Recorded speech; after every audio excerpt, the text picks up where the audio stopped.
Were you happy being an American? Not at all. I didn't consider myself as an American. I consider myself as an Afghan.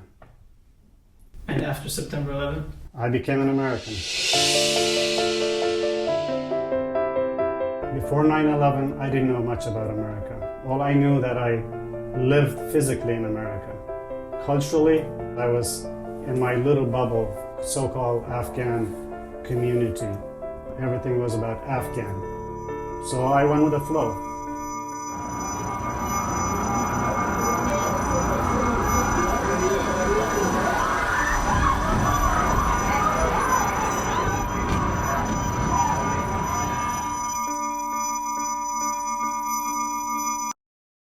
Nine 9/11 shook me. I wanted to do anything to protect American value. But September 11 changed me to become American while living in America. One day in my mind clicked that the interpreter were needed.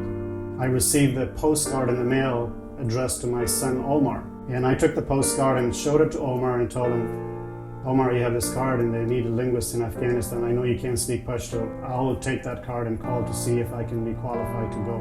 And within 2 weeks, I was on my way out of the house to get a security clearance.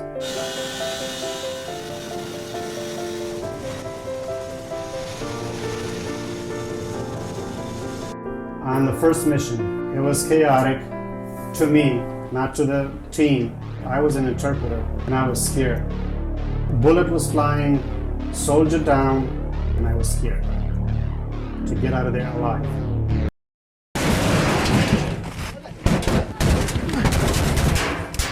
I need a medic inside. I got one guy down. The day after the mission, I was convinced that I was in till the end. For simple words of one of the brave soldiers.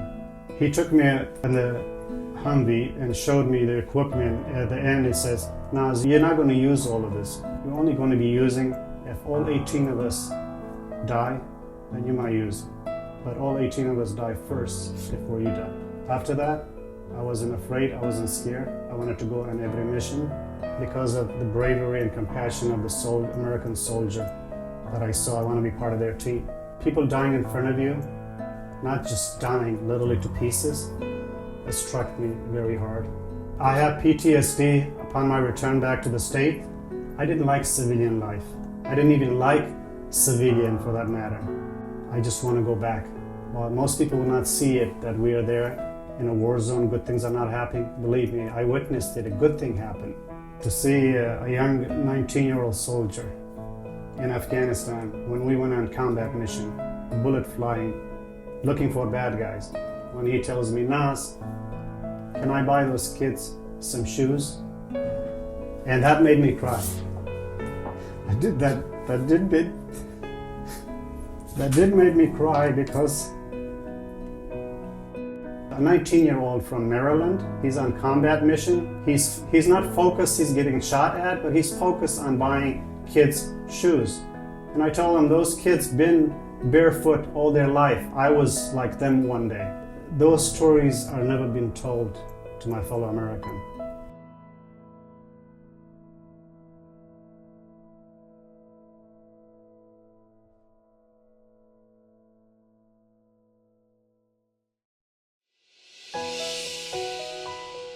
I wrote it to tell the story of not only the American military who sacrificed so much for my native people, but for us American in general, or society in general.